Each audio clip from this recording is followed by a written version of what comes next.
My name is Dwight Morrison, and I am 54 years old. 3 years ago, I lost my wife to cancer, and since then, my daughter Sarah and her 2 kids have been the light of my world.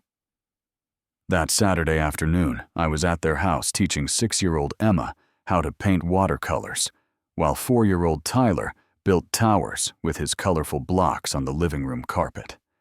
The autumn sun was streaming through the windows, and everything felt peaceful and perfect. Then my phone rang with a call that would shatter everything I thought I knew about my family. The voice on the other end was urgent and professional, telling me that Sarah had been in a terrible car accident and was being rushed into emergency surgery. My hand started shaking as I tried to process the words, and I could see Emma looking up at me with those big brown eyes, sensing something was terribly wrong. Before I dive into what happened next and the shocking discovery that changed everything, let me ask you something. Where are you watching this from? Today, if this story resonates with you, please hit that like button and subscribe to hear more real-life experiences. Now let me tell you about the moment when a surgeon pulled me aside and told me to run. The call came at exactly 2:30 in the afternoon from Memorial Hospital. The nurse's voice was calm but urgent as she explained that Sarah Morrison Blake had been involved in a severe motor vehicle collision and was being prepped for immediate surgery. My heart dropped into my stomach as I tried to absorb the information while watching Emma carefully add blue paint to her paper sky and Tyler making engine noises with his toy cars. I immediately tried calling Kevin, my son-in-law, but his phone went straight to voicemail. He had mentioned something about a business trip to Denver, but I expected him to answer for something this serious. The nurse had asked for next of kin, and since Sarah was unconscious and Kevin unreachable, they needed me there as soon as possible. The 25-minute drive to the hospital felt like an eternity. Emma kept asking why Grandpa looked scared, and Tyler started crying because he could sense the tension. I tried to stay calm, telling them we were going to see Mommy at the doctor's office, but my mind was racing with worst-case scenarios. What kind of accident was it? How badly was she hurt? Why wasn't Kevin answering his phone? Memorial Hospital's emergency entrance was bustling with ambulances and medical staff. I parked hastily and carried Tyler while holding Emma's hand as we rushed through the automatic doors. The smell of antiseptic and the bright fluorescent lights immediately made the situation feel more real and terrifying. At the reception desk, a kind woman named Patricia looked up Sarah's information and directed us to the 3rd-floor surgical waiting area. The elevator ride seemed endless, with Emma asking questions I couldn't answer, and Tyler whimpering softly against my shoulder. When we finally reached the waiting room, I saw other families in various states of distress. Some crying, others staring blankly at medical television shows playing on mounted screens. A surgical nurse approached us and explained that Sarah was in surgery for multiple injuries, including head trauma, broken ribs, and internal bleeding. The operation could take several hours, and they would update us as soon as possible. I tried calling Kevin again, leaving a desperate voicemail explaining the situation and begging him to call back immediately. As the hours passed, I kept the children occupied with coloring books from the hospital gift shop and snacks from the vending machines. But with each passing minute, my concern grew, not just for Sarah's condition, but for Kevin's absence. What kind of husband doesn't answer his phone when his wife is fighting for her life? Something felt wrong beyond just the accident itself. At 6:15 in the evening, Dr. Marcus Hendricks emerged from the surgical doors, still wearing his scrubs and looking exhausted. He was a tall man in his mid-40s, with graying temples and intense blue eyes that seemed to take in everything around him. As he approached our little group in the waiting area, I could tell immediately that while he had serious news, it wasn't the worst possible outcome.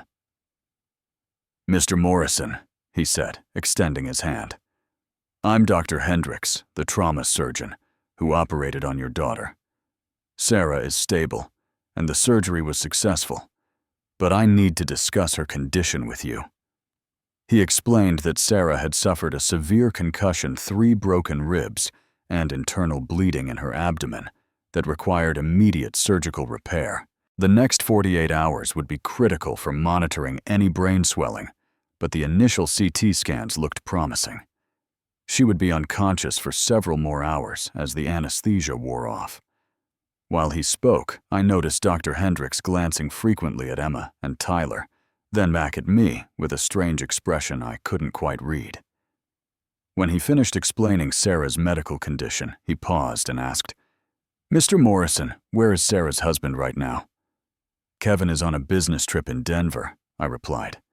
"I've been trying to reach him all day, but his phone keeps going to voicemail. I'm sure he'll call back as soon as he can."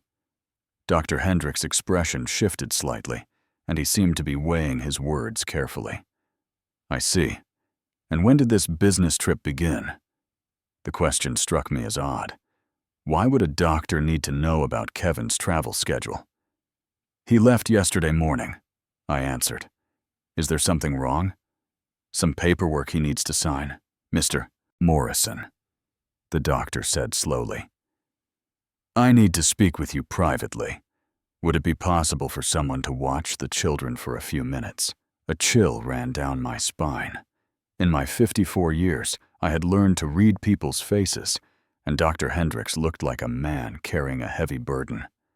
The nurse at the reception desk agreed to keep an eye on Emma and Tyler while they continued coloring, and I followed the doctor down a long hallway lined with medical equipment and motivational posters about heart health and cancer prevention.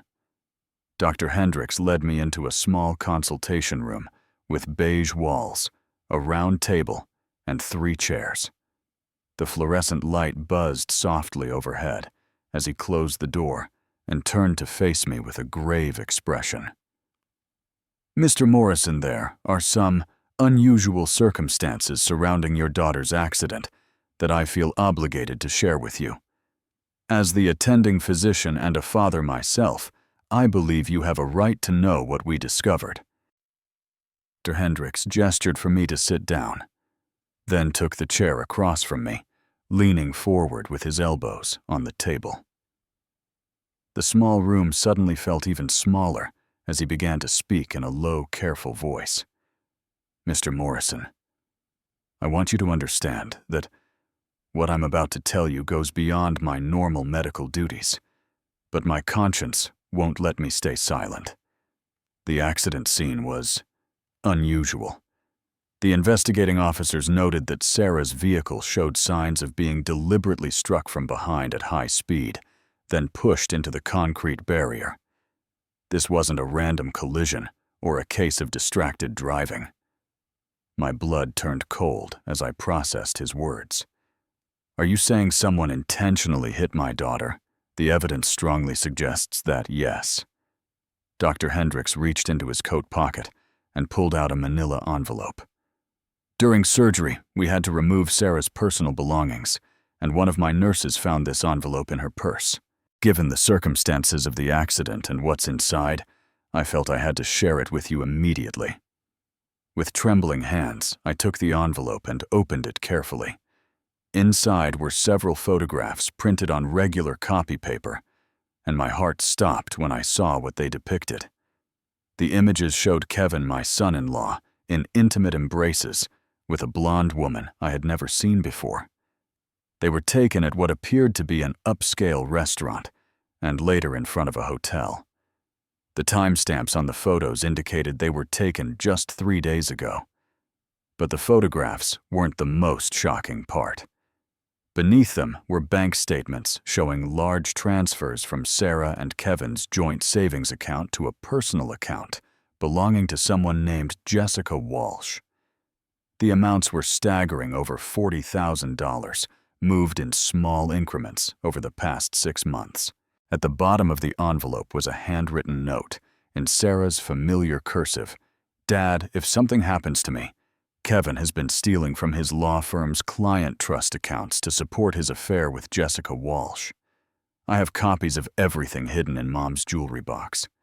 I was going to file for divorce and turn him into the state bar. But I think he knows I found out.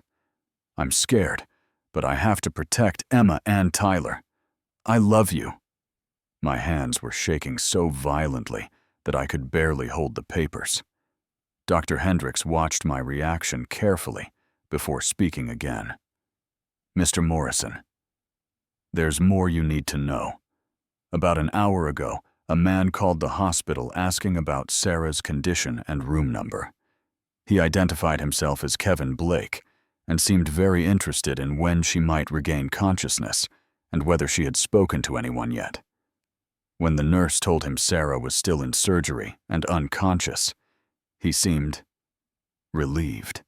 The doctor leaned closer, his voice dropping to almost a whisper. "I've been practicing medicine for 20 years, and I've seen domestic violence cases before.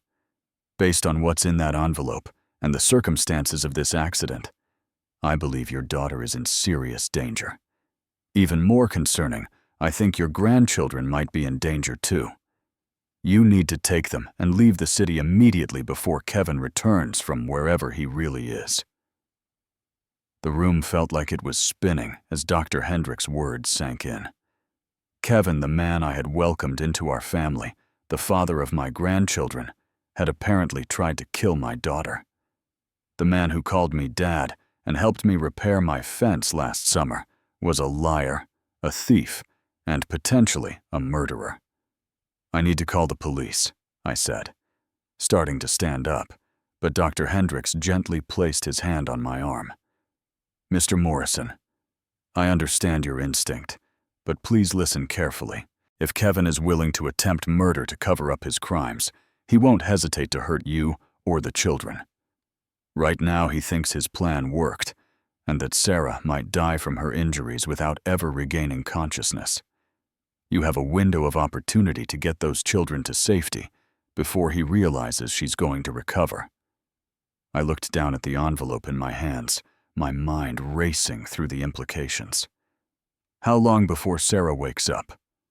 "Probably 6 to 8 hours, maybe longer. She's stable, but we're keeping her heavily sedated to prevent brain swelling. When she does wake up, she'll be groggy and confused for a while."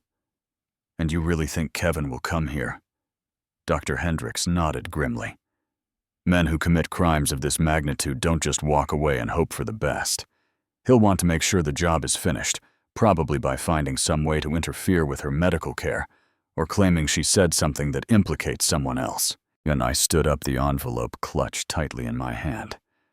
"What do you suggest I do? Take Emma and Tyler to your house, pack whatever you need for several days, and drive somewhere. Kevin wouldn't think to look for you. Don't use credit cards. Don't call anyone from your regular phone, and don't go to any relatives he knows about. Stay hidden until the police can arrest him." As we walked back toward the waiting area, my mind was already forming a plan. My older brother Robert lived on a ranch outside Colorado Springs, about 8 hours away. Kevin had never met Robert and didn't know he existed. We could stay there while the authorities sorted this out. When we reached Emma and Tyler, they looked up at me with tired eyes.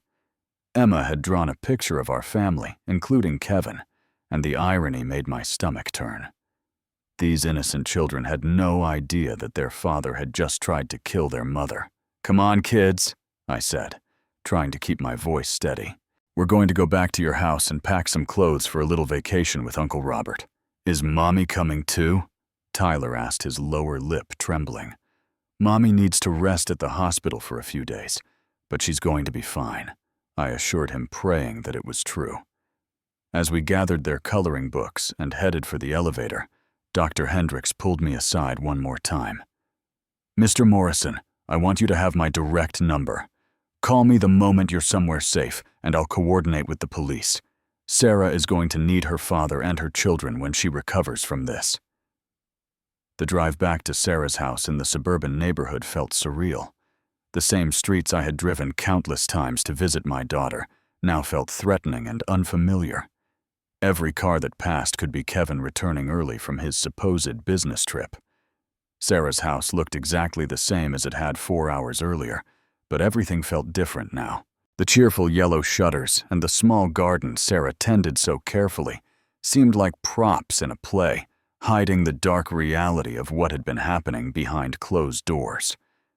As I unlocked the front door using the spare key Sarah had given me, Emma ran ahead to her room, while Tyler stayed close by my side. I was looking for suitcases in the hall closet when I noticed something that made my blood run cold. The living room looked slightly disheveled, not in an obvious way, but in a way that only someone who had spent countless hours in this house would notice. The couch cushions were askew. Sarah's neat stack of medical journals on the coffee table was scattered, and one of the kitchen drawers was partially open. Someone had been here and had searched through Sarah's belongings. Kevin must have come back from his supposed business trip to look for the evidence Sarah had gathered against him. I quickly went to Sarah's bedroom and found the wooden jewelry box that had belonged to my late wife, Margaret. Inside, beneath the velvet lining, was a small flash drive and more printed bank statements. Sarah had been thorough in documenting Kevin's crimes, and now I understood why she had been so scared. While packing clothes for the children, I found Sarah's laptop computer still open on her desk. The screen showed her email inbox, and the most recent message made my hands shake again. It was from Kevin's email address, sent just 2 hours ago. "I know what you're planning, Sarah. This doesn't have to get ugly, but it will if you don't back down. Think about Emma and Tyler." The timestamp showed that Kevin had sent this threatening message while Sarah was on the operating table fighting for her life. He wasn't in Denver on business. He was somewhere nearby, watching and waiting. I quickly packed 2 small suitcases with clothes for both children, along with some of their favorite toys and books. Emma helped me choose which stuffed animals to bring, chattering excitedly about visiting Uncle Robert's ranch and seeing the horses. Tyler clung to his favorite blanket, sensing that something was wrong, even if he couldn't understand what. As I loaded our bags into my truck, I called my brother Robert from Sarah's landline, knowing that Kevin might be monitoring cell phone activity. Robert lived alone on a small cattle ranch and was always happy to have visitors. I explained that we were having some family troubles and asked if we could stay for a few days without going into details. Just as I was helping the children into their car seats, a familiar silver sedan pulled into the driveway. My heart stopped as I recognized Kevin's car. He was supposed to be in Denver, but here he was arriving just as we were about to leave. I quickly closed the truck doors and walked toward his car, trying to appear calm, while my mind raced with panic. Kevin stepped out of the car, wearing a business suit and his usual confident smile, but something in his eyes looked different, colder, more calculating. "Dwight, thank God you're here," he said, walking toward me with his arms outstretched, as if to embrace me. "I just heard about Sarah's accident. How is she? Is she going to be okay?" I forced myself to appear calm as Kevin approached, even though every instinct told me to grab the children and run. The man walking toward me was someone I had considered a son, someone I had trusted with my daughter's happiness and my grandchildren's future. Now I knew he was a dangerous predator who had nearly succeeded in murdering Sarah. "Kevin," I said, trying to keep my voice steady. "I thought you were in Denver. How did you get back so quickly?" "I caught the first flight out when the hospital called," he replied smoothly. But I noticed his eyes darting toward my truck, where Emma and Tyler were waiting. "The nurse said Sarah was in surgery. Have the doctors told you anything? Is she conscious yet?" The lies came so easily to him that I realized this deception had probably been going on for months. "She's stable but still unconscious. The surgery went well, and they expect her to recover fully." I watched Kevin's face carefully as I delivered this news. For just a split second, something flickered in his expression. Disappointment, maybe even anger. He had been hoping for a different outcome. "That's wonderful news," he said, but his smile didn't reach his eyes. I was so worried when I got the call. What happened exactly? Was it a drunk driver? The police are still investigating, I replied.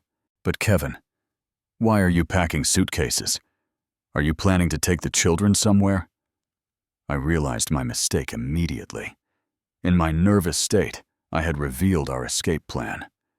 Kevin's eyes sharpened as he processed this information, and his demeanor began to change from concerned husband to something much more threatening. I was just taking Emma and Tyler to my brother's ranch for a few days, I said quickly. You know how scared they get in hospitals, and Sarah needs to rest and recover. That's very thoughtful of you, Dwight, Kevin said, stepping closer. But I think the children should stay here with their father. They need stability during this difficult time. The way he emphasized the word father sent chills down my spine.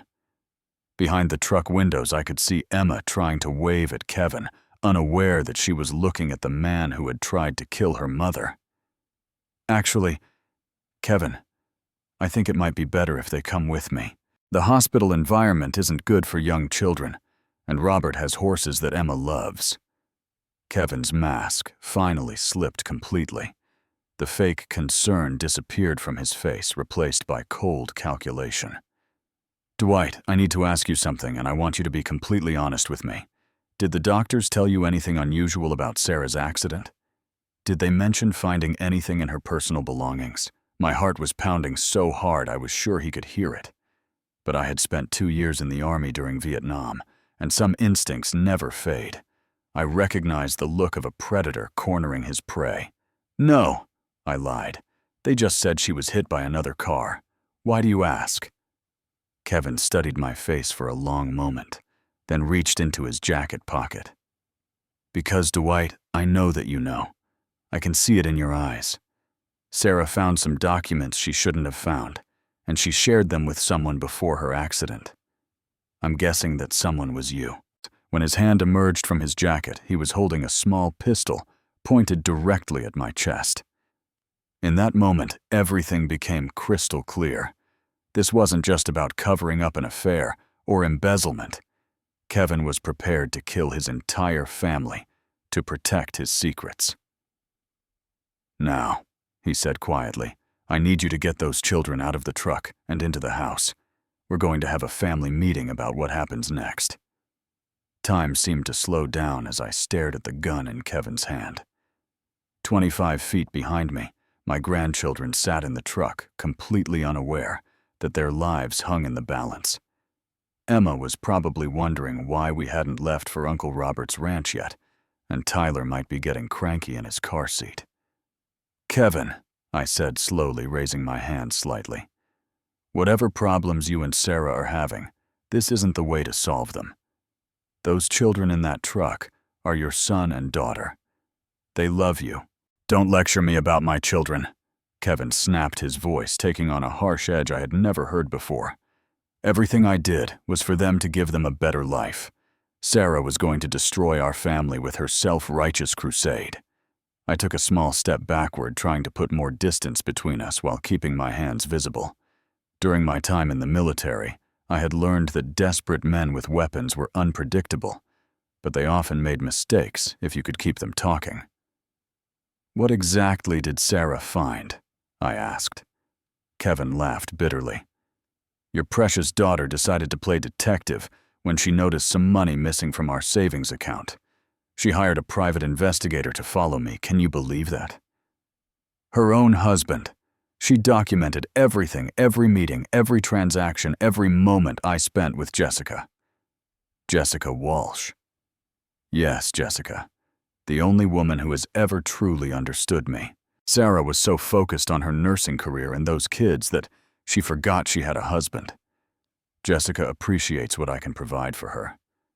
As Kevin continued talking, I noticed that his gun hand was trembling slightly. He was nervous, which made him even more dangerous, but also potentially careless.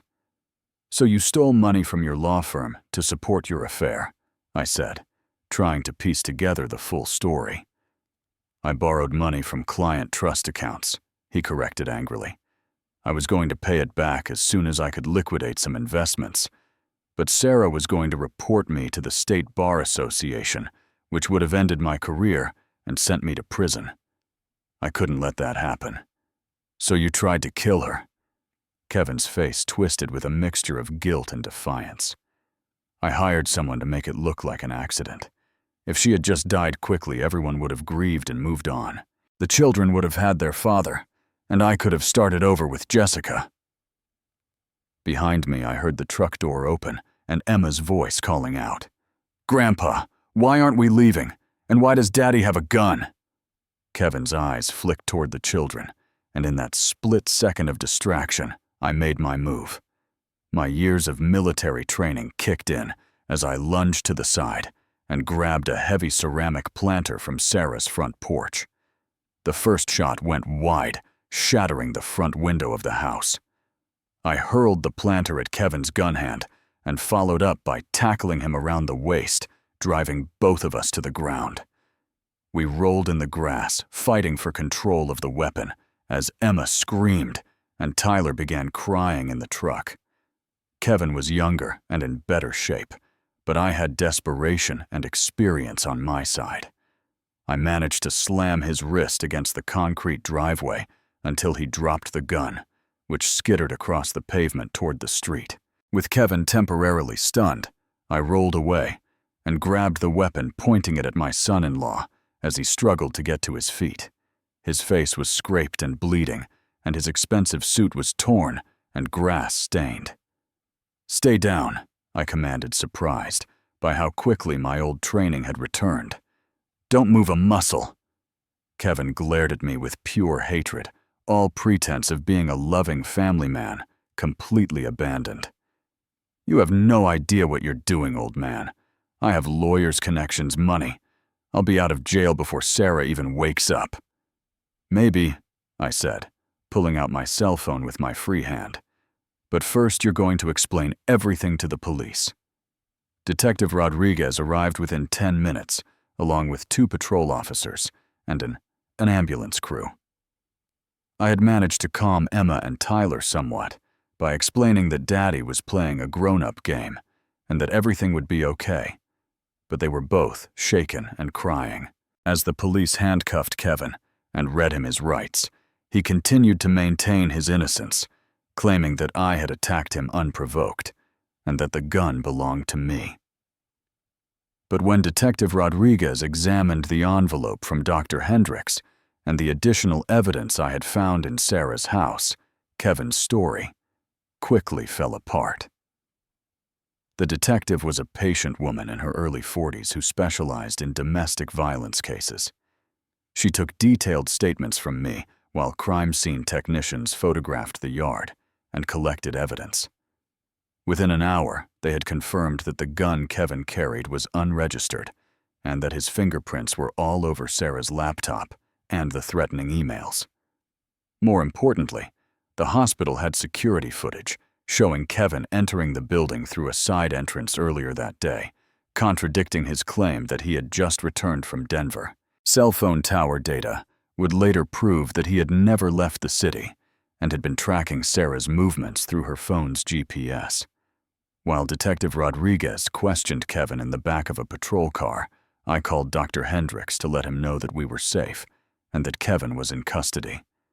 The relief in his voice was evident as he explained that Sarah had begun to regain consciousness and was asking for her children.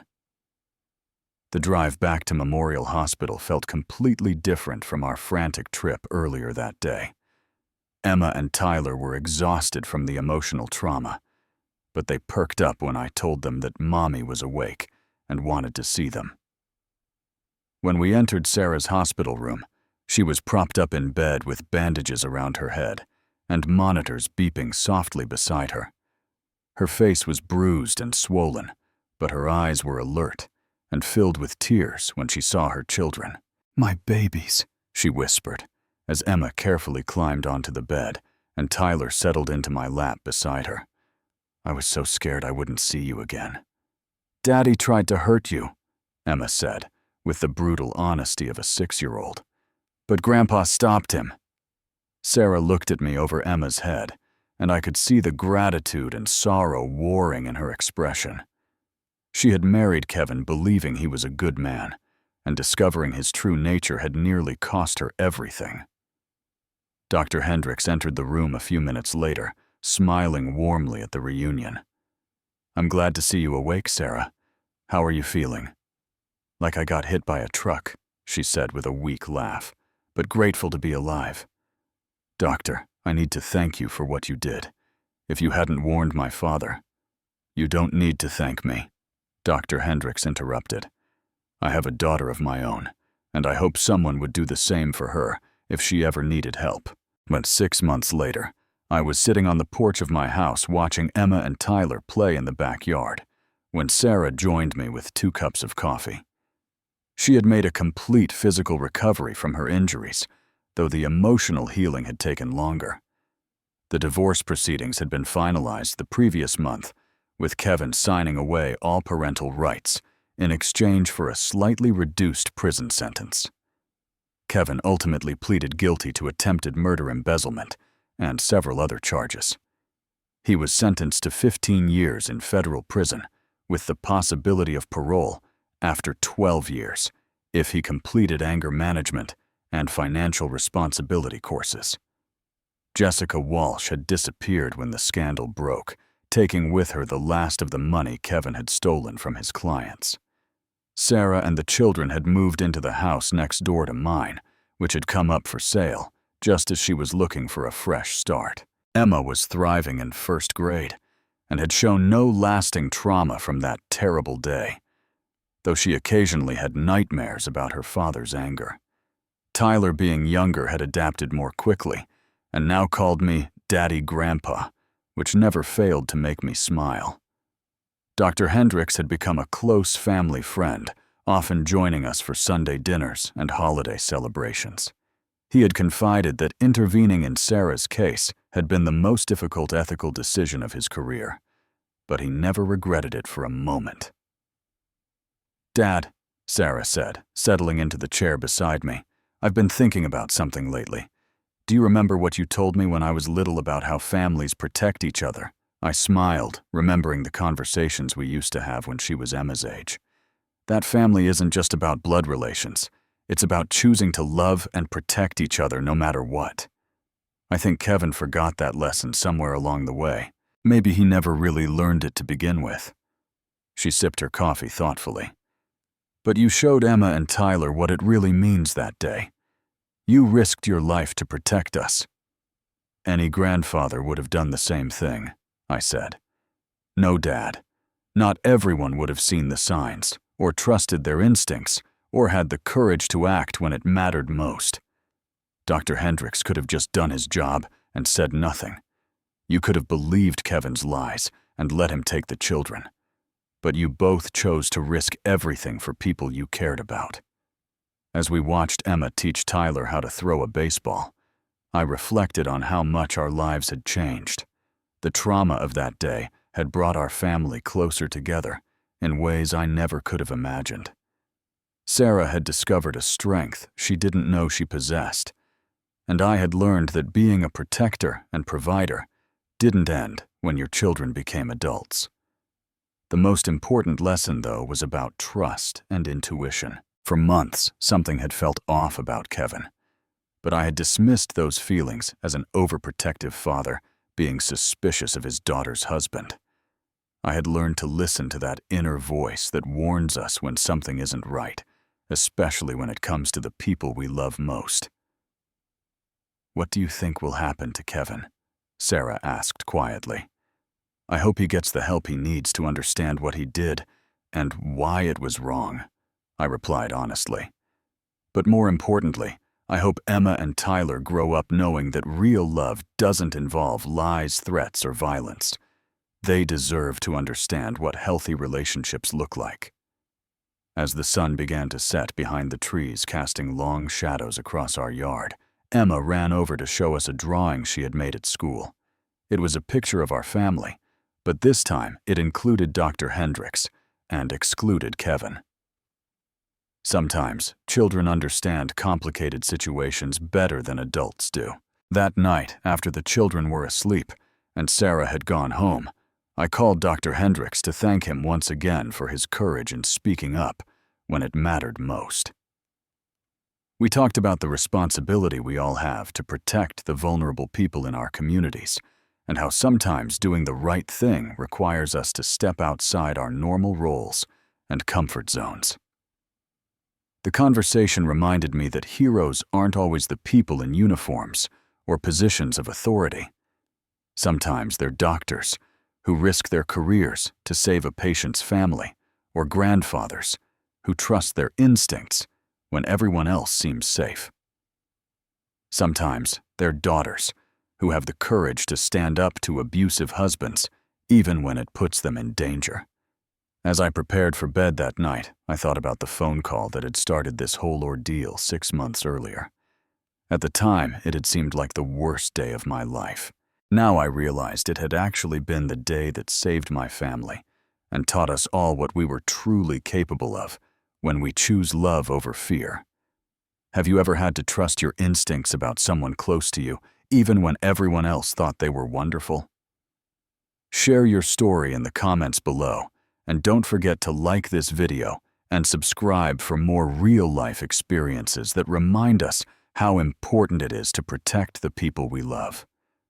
Thank you for listening to my story, and I hope it encourages you to always trust that inner voice that tries to keep you and your family safe. Until next time, remember that the strongest families are built on truth, trust, and the courage to do what's right, even when it's difficult.